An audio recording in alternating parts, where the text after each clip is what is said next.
Livro Temperamentos Transformados, Tim LaHaye, capítulo 4, Pedro, o Sanguíneo. Pedro é provavelmente o personagem mais querido do Novo Testamento. A razão é muito simples. Como é totalmente extrovertido, seus defeitos são visíveis a todos. Ele tropeça de modo impetuoso pelas páginas dos evangelhos, deixando à mostra a carne crua do sanguíneo. Em um momento é amável e alegre, no outro, assusta com suas atitudes.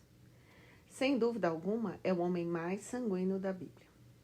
Examinemos as qualidades desse temperamento.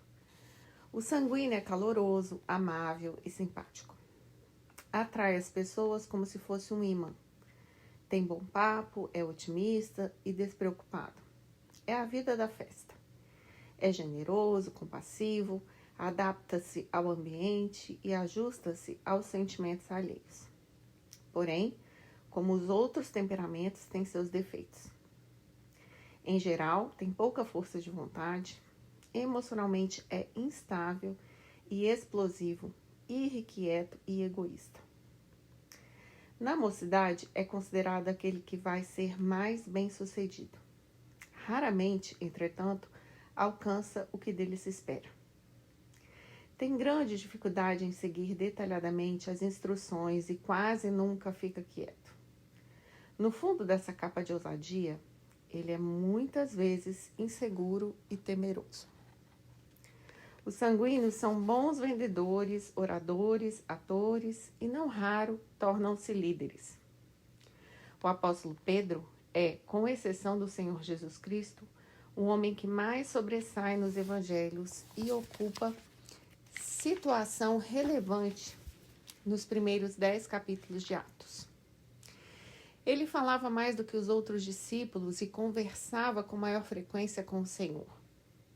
Nenhum discípulo, a não ser Judas, o Iscariotes, teve reprovação mais severa e nenhum outro discípulo ousou, como ele, repreender o Senhor.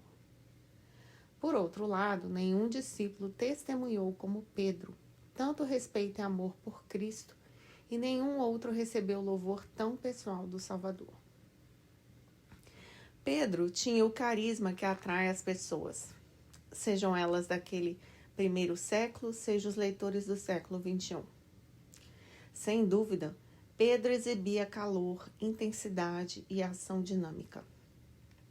Essa qualidade sanguínea é provavelmente a razão pela qual Hipócrates concluiu ser esse temperamento causado por sangue quente. Alexander White disse dele: a pior doença do coração humano é a frieza. Bem, Pedro tinha muitos defeitos, porém jamais coração frio. As falhas de Pedro estavam todas justamente no calor do seu coração. Tinha a mente vibrante, era impulsivo demais, cheio de entusiasmo. Seu coração quente sempre lhe subia à boca e muitas vezes ele falava quando deveria ter ficado quieto. Pedro era transparente, nunca deixava seus amigos em dúvida quanto ao que pensava. Ele lhes falava tudo. Essa tendência tão extrovertida torna seu temperamento mais fácil de escolher para o estudo da Bíblia. O único que encontra dificuldade em diagnosticar um temperamento sanguíneo é o próprio sanguíneo. Ele raramente analisa seus pensamentos e suas ações, apenas irrompe com impulsividade e se lança de uma crise a outra. Muitos sanguíneos têm provocado gargalhadas nos amigos ao declarar: não consigo determinar meu temperamento. O sanguíneo é o único que não sabe. Evidentemente, ele tem pouca habilidade analítica e não é dado à introspecção ou ao autoexame. Pedro deixa a impressão de ter sido um homem de grande estatura física. Quando caminha vigorosamente pelas páginas dos primeiros 5 livros do Novo Testamento. Não temos, é claro, como saber ao certo, porque não há uma descrição física do apóstolo. Em geral, os sanguíneos impetuosos que fazem a história em lugar de escrevê-la são homens de grande porte. Pedro devia ser assim. Não importa qual a circunstância, ele sempre sobressaía, nascera para ser líder. O relato bíblico sobre Pedro é bem completo. o que faz dele um excelente exemplo para o nosso estudo. É fácil diagnosticar suas qualidades e seus defeitos, e em Atos temos detalhes que demonstram como o Espírito Santo o fortaleceu em suas fraquezas. Em lugar de experimentar a frustração comum à maioria dos sanguíneos, Pedro foi de tal forma encorajado quando experimentou a plenitude do Espírito, que se destaca como um dos sanguíneos mais bem-sucedidos de que temos conhecimento. Ele não só foi um homem de maior influência na igreja dos primeiros tempos, como continua um desafio para os cristãos. Um exemplo do que o Espírito Santo pode fazer com uma vida entregue a ele. Impulsivo. Quando André levou a Jesus seu irmão sanguíneo, Simão, este parecia bem longe de se tornar um futuro líder espiritual. Pelo contrário, era apenas um pescador barulhento, profano e genioso, cujo traço mais evidente era a impulsividade. Quando agia, fazia-o de imediato, como diz as Escrituras. Quando um diálogo ia cessando, era ele quem o continuava. Falava pelos cotovelos. Era chamado o que fala pelos discípulos. As palavras, aspas, então diz Pedro, aspas, são introdutórias de mais expressões do que a soma total das falas de todos os outros discípulos. Quando o Senhor chamou a Pedro em Mateus 4:20, sua pronta reação foi, aspas, no mesmo instante, eles deixaram as suas redes e o seguiram, fecha aspas. Quando as viagens de Jesus levaram os discípulos para perto da casa de Pedro, este impulsivamente convidou a todos para comer e dormir ali, não levando em consideração o fato de sua sogra estar doente. Marcos 1, de 29 a 30. Porém, como acontece tantas vezes na vida de um cristão sanguíneo, o Senhor Jesus se interpôs, curando milagrosamente a mulher, que passou a ajudar a esposa de Pedro a servir. O temperamento impetuoso de Pedro é visto com clareza na noite em que Jesus andou sobre o mar. Aspas, Senhor, disse Pedro, se és tu, manda-me ir ao teu encontro por sobre as águas. Venha, respondeu ele. Então Pedro saiu do barco, andou sobre as águas e foi na direção de Jesus. Fecha aspas, Mateus 14, 28 a 29. Quem, a não ser um sanguíneo impulsivo e até um tanto infantil, iria querer deixar a segurança do barco e andar por cima d'água? Essa história ilustra também uma tendência comum, porém menos notada. Apesar de sua valentia e coragem aparentes, em geral um sanguíneo é bastante medroso.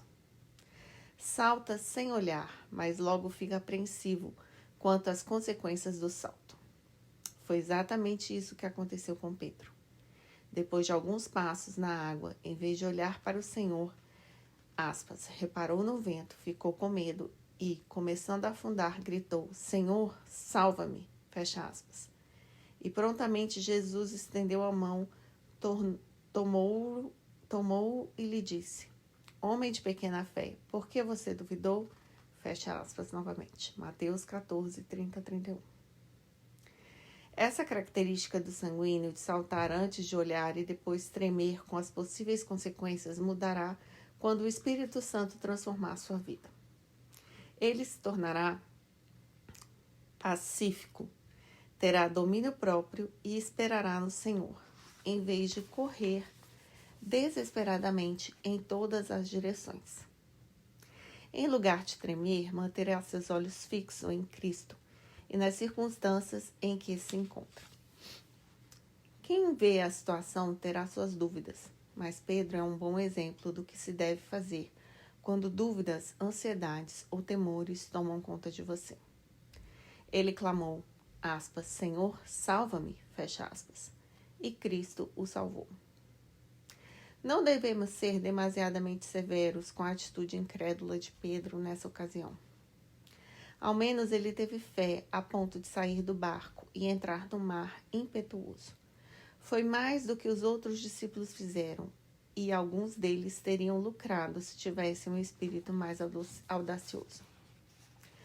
Uma das explosões de Pedro nos oferece um vislumbre cheio de humor, quanto a seu constante impulso para falar. Na posição de um dos 3 discípulos preferidos, Pedro, juntamente com Tiago e João, foi com o Senhor ao monte da transfiguração. Jesus, aspas, foi transfigurado diante deles. Sua face brilhou como o sol, fecha aspas. A esses 3 homens foi dado o privilégio de ver a glória divina do Senhor brilhando por meio de sua humanidade. Então apareceram Moisés e Elias, 2 dos homens mais respeitados da história de Israel, conversando com Jesus. Incontrolavelmente comovido, como nos relata a Bíblia, aspas, Pedro disse a Jesus, Senhor, é bom estarmos aqui. Se quiseres, farei 3 tendas, uma para ti, uma para Moisés e outra para Elias. Fecha aspas, Mateus 17, 1 a 13. Sempre que um sanguíneo não sabe o que fazer, ele fala. É certo que romperá qualquer período do silêncio tenso com palavras, por vezes ditas na hora errada, desnecessárias ou até mesmo inconvenientes. Esse foi o caso de Pedro.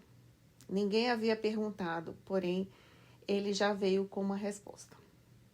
Se houve uma hora em que se devia manter a boca fechada, essa foi uma delas. Mas Pedro não se sentiu envergonhado.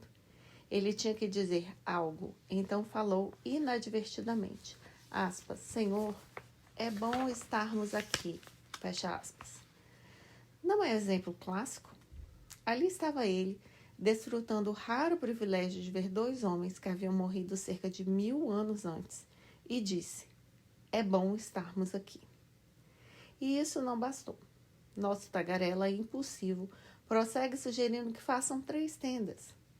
Não lhe ocorreu que os espíritos de homens mortos não precisam de tendas, e que permanecer no cume do monte faria malograr o propósito de nosso Senhor em vir ao mundo.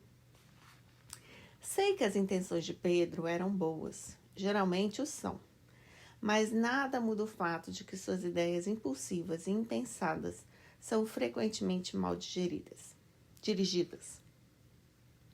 Nessa ocasião, ele estava tão enganado que o Deus Todo-Poderoso falou dos céus estas palavras. Aspas, este é o meu filho amado, de quem me agrado, ouçam-no, fecha aspas. Pedro deveria ter escutado e não falado. Mateus 17:5. A ilustração mais conhecida da impulsividade de Pedro deu-se no jardim do Getsemane. O Senhor Jesus acabara de beber do cálice da nova aliança, em seu sangue, e estava pronto a se oferecer em sacrifício pelos pecados do mundo. Uma multidão armada de espadas e archotes, vinda da parte do sumo sacerdote, fariseus e oficiais do povo, surgiu para prendê-lo à força. João nos conta que, aspas, Simão Pedro, que trazia uma espada, tirou-a e feriu o servo do sumo sacerdote, decepando-lhe a orelha direita. Entre parênteses, o nome daquele servo era Malco, fecha parênteses, fecha aspas, João 18:10. É claro, Pedro era pescador, não esgrimista.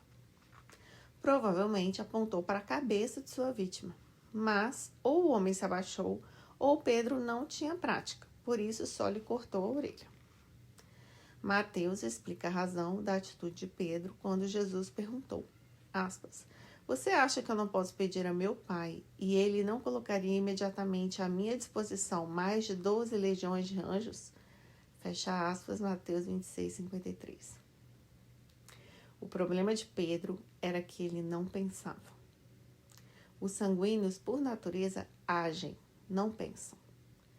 Quando pressionados, têm de fazer alguma coisa. Essa falta de reflexão causa a perda de ricas bênçãos na vida dos sanguíneos. Por exemplo, quando Pedro e os demais discípulos lamentavam a morte do Senhor, algumas mulheres foram dizer-lhes que haviam estado junto à sepultura, encontrando-a vazia e viram um anjo que lhe dissera, aspas, ele não está aqui, ressuscitou, como havia dito, fecha aspas, Mateus 28:6. Como era de esperar, os 2 homens correram para a sepultura. João, sendo mais jovem, chegou antes, mas parou à entrada do túmulo vazio.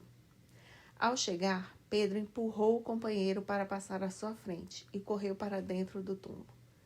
Ao contrário de João, parênteses, que viu a evidência e creu que Cristo ressuscitara, fecha parênteses, Pedro saiu triste dali e confuso, pois suas emoções ofuscaram-lhe a percepção do óbvio, que fizera de João um crente. Parênteses, João 29, fecha parênteses. Somente depois que o Senhor apareceu-lhe pessoalmente foi que se convenceu de que Jesus tinha realmente ressuscitado. Outra história encantadora, que nos revela algo da impulsividade de Pedro, ocorreu no Mar da Galileia depois da ressurreição de Cristo. João relata, parênteses, João 21, versículo 1 a 11, fecha parênteses, a decisão de Pedro. Aspas, vou pescar, fecha aspas. Como da outra vez, eles pescaram a noite toda sem sucesso.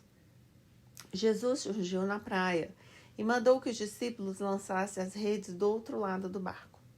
Obedeceram e, de repente, tinham tantos peixes na rede que não puderam içá-la. João exclamou, aspas, é o Senhor, fecha aspas. Quando Pedro ouviu isso, esqueceu-se dos peixes, pulou na água e nadou até Jesus.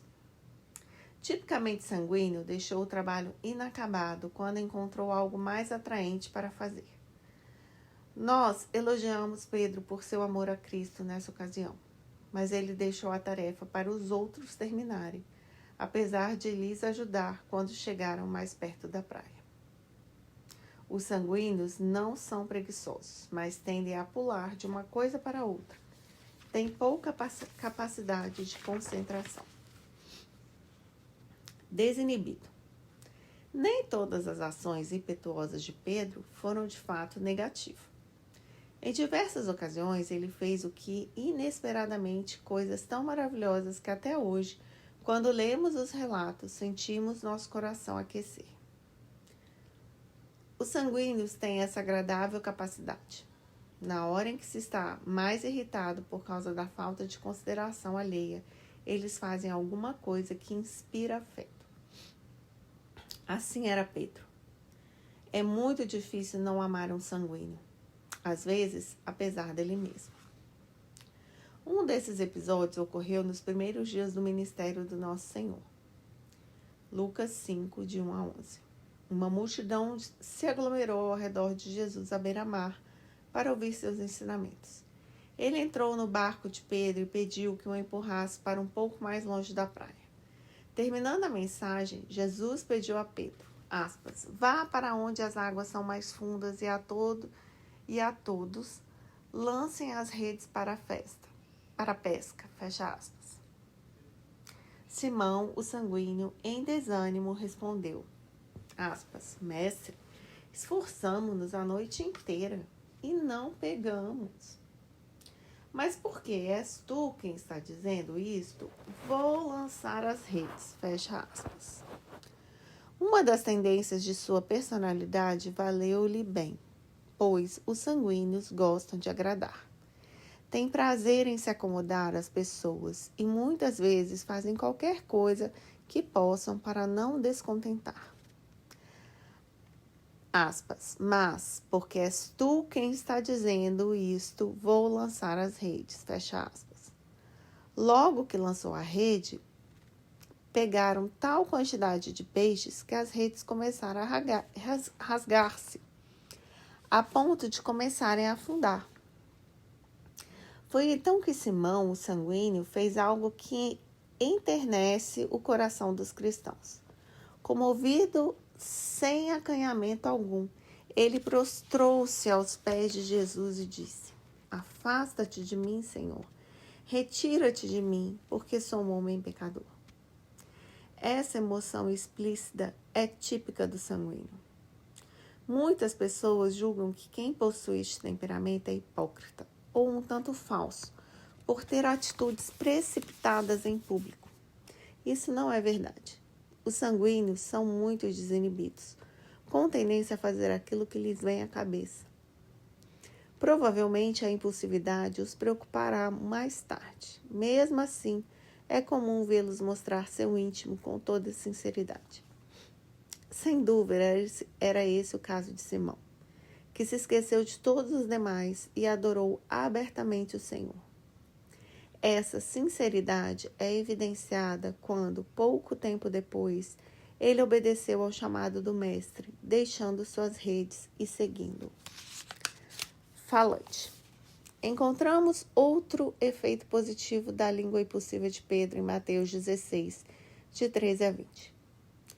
Na metade do seu ministério de 3 anos e meio, Nosso Senhor perguntou aos discípulos quem os homens pensavam que ele fosse. Responderam: alguns dizem que é João Batista, outros Elias e ainda outros Jeremias ou um dos profetas. Então Jesus perguntou: e vocês? Quem vocês dizem que eu sou? Instantaneamente, Pedro respondeu: aspas, tu és o Cristo, filho do Deus vivo, fecha aspas. Esse belo testemunho agradou tanto ao Salvador que este replicou, aspas, feliz é você, Simão, filho de Jonas, porque isso não lhe foi revelado por carne ou sangue, mas por meu Pai que está nos céus, fecha aspas. O testemunho de Pedro quanto à identidade de Jesus foi o mais verdadeiro até aquele momento na vida do Senhor. Demonstra que já naquele momento Deus estava falando-lhe ao coração. Os sanguíneos têm enorme capacidade de responder com entusiasmo a esse tipo de motivação. Por isso, seus espíritos os compelem a andar nos caminhos de Deus, quando permitem que Ele lhes fale com regularidade por intermédio de sua palavra. Porém, devido ao fato de a mente, bem como as experiências, levar o coração a sentir, é muito importante que o sanguíneo avalie seus pensamentos.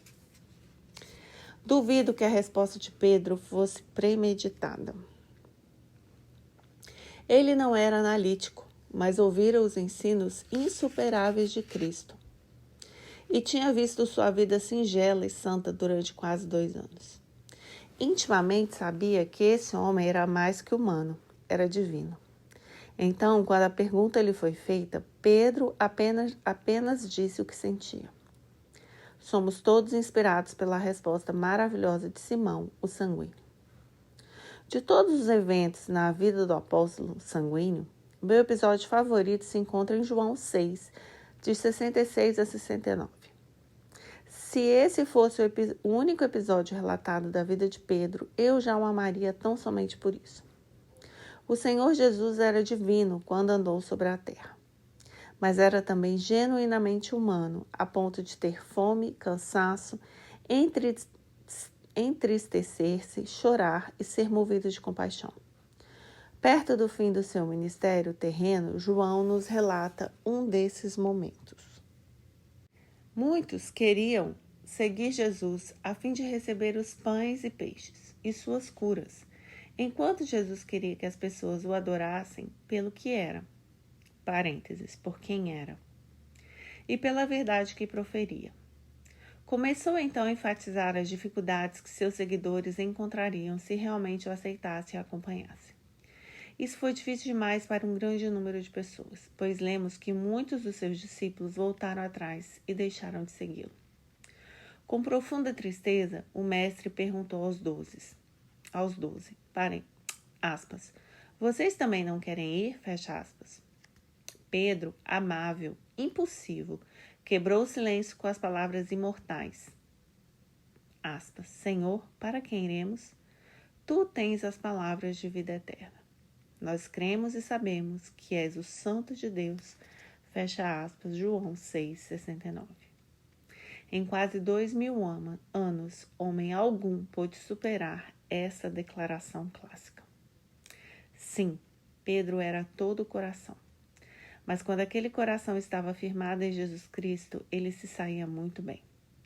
Por outro lado, quando seu afeto se fixava em outros ou em si mesmo, ele se saía mal. Esse problema não se limita aos de temperamento sanguíneo. O sucesso da vida de qualquer cristão é determinado pela direção do coração.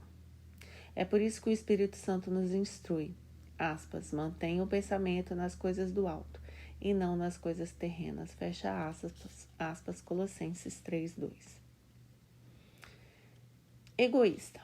Outra tendência da pessoa sanguínea é o egoísmo.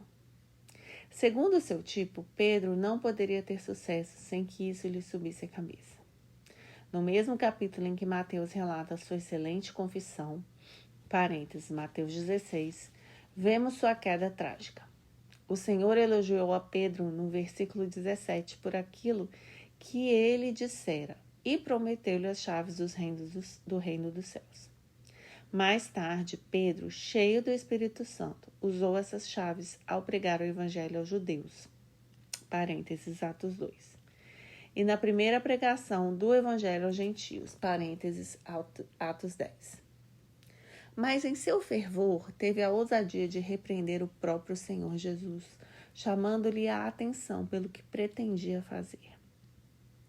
Depois da confissão de Pedro, o Senhor começou a preparar o espírito de seus discípulos para o verdadeiro propósito de sua vinda. Ele lhes informou de que, era necessário que ele fosse para Jerusalém e sofresse muitas coisas nas mãos dos líderes religiosos, dos chefes dos sacerdotes e dos mestres da lei, e fosse morto e ressuscitasse no terceiro dia. Até então, Pedro aceitara tudo que o Senhor Jesus dizia, mas a ideia de sua morte o chocou. O apóstolo rejeitou tão veementemente essa possibilidade que pareceu não ouvir a promessa do Salvador de ressuscitar ao terceiro dia. Simão, o sanguíneo, ficou tão agitado que colocou as mãos sobre Jesus, pois diz o texto, então Pedro, chamando-o à parte, começou a repreendê-lo, dizendo, nunca, Senhor, isso nunca te acontecerá, Alguns momentos antes, reconhecera Jesus como Filho do Deus vivo, porém agora queria corrigi-lo. De modo egoísta, começou a falar ao Cristo, Filho do Deus vivo, o que ele deveria fazer. Nunca, Senhor, isso nunca te acontecerá. Mateus 16, 22. O sanguíneo Simão estava errado, pois no fim aquilo aconteceu mesmo. Jesus foi crucificado. Na realidade, se não houvesse ocorrido, jamais teríamos recebido o perdão por nossos pecados. A ação impulsiva de Pedro, motivada pelo egoísmo, valeu-lhe a repreensão mais severa jamais feita por nosso Senhor a qualquer pessoa, com exceção de Judas Iscariotes e dos fariseus. Voltando-se para Pedro, disse, para trás de mim, Satanás, você é uma pedra de tropeço para mim, e não pensa nas coisas de Deus, mas nas dos homens, O espírito do discípulo, por certo, ficou esmagado com a censura. A Bíblia não diz isso, mas muito provavelmente ele terá ficado desnorteado por algum tempo. Geralmente os sanguíneos são assim mesmo, tendem a se ofender com facilidade, mesmo que se recomponham dali a pouco. Essa história nos dá uma excelente ilustração de um problema comum a todo sanguíneo. A tendência egoísta de Pedro o tornava vulnerável aos dardos de orgulho do diabo. O Senhor revelou que Satanás era o autor daquelas palavras. Anos mais tarde, Pedro deu instruções em suas primeiras epístolas, 5, versículos de 5 a 9, que lembram esse evento. Ele retrata o diabo como um leão bramando, buscando a quem possa tragar. Ao lermos esse texto, pensamos no diabo tentando fazer com que os cristãos neguem ao Senhor, cometam adultério ou qualquer outra forma grosseira de pecado. Mas Pedro estava escrevendo a respeito da humildade. Humilhem-se debaixo da poderosa mão de Deus. Pedro sabia por experiência própria que o diabo ruge ao nosso redor, procurando atiçar as inclinações egoísticas para que se transformem em orgulho, mas a arrogância será abatida. A queda de Pedro deu-se quando ele permitiu que o diabo tomasse as palavras de louvor do Senhor e as transformasse em um incêndio de orgulho. Quando damos lugar à soberba, extinguimos o Espírito Santo em sua obra interior. E logo essa falha se expressa em ação desonrosa para Cristo. Simão, o egoísta, serve de aviso para que resistamos a essa tendência. pois ao fazê-lo estaremos também resistindo a Satanás. A propósito, os sanguíneos não mantêm um monopólio sobre esse tipo de fraqueza. Interesseiro. Por natureza, o sanguíneo é muito generoso. Se vê alguém passando necessidade, sua reação emocional geralmente é de compaixão. Durante a Grande Depressão Financeira dos Estados Unidos, o sanguíneo meu pai, com esposa e 3 filhos em casa, ficou tão comovido ao ver um menino faminto que impulsivamente deu-lhe seu último vintém. Essa foi uma generosidade louvável, motivada pelo coração e não pela mente. Sem dúvida, Pedro era assim. Mas há também no sanguíneo uma forte tendência de sentir-se inseguro. Essa ansiedade, juntamente com o desejo de projeção pessoal, motivou Pedro a fazer um pedido em seu próprio interesse. O Senhor Jesus usou o jovem rico como exemplo para ensinar a seus discípulos o quanto é difícil para quem ama seus bens terrenos entrar no reino do céu. Aspas. Então Pedro lhe respondeu: Nós deixamos tudo para seguir-te. Que será de nós? Fecha aspas. Mateus 19, 27. Provavelmente esse pensamento egoísta não foi só de Pedro, mas tinha de haver um sanguíneo para colocá-lo em palavras. A resposta do Senhor revela a natureza da verdadeira fraqueza, pois diz, aspas, muitos primeiros serão últimos, e muitos últimos serão primeiros, fecha aspas, Mateus 19, 30. Qual era o verdadeiro problema de Pedro? Ele buscava posição, já no primeiro século. Deve haver um pouco desse comportamento em todo homem, pois quem pode dizer que jamais fez essa pergunta tão humana? Que ganho com isso? Só o Espírito Santo pode nos dar uma disposição consistente de autossacrifício, tão essencial ao cristão genuíno. Fanfarrão. Uma das falhas mais evidentes do sanguíneo é sua tendência à fanfarrice. Por essa você também não esperava. Pedro ser chamado de fanfarrão. Nós vamos pausar aqui porque esse áudio já tem 32 minutos e o capítulo é muito longo. Então eu aguardo você na parte 2 do capítulo 4 do livro Temperamentos Transformados.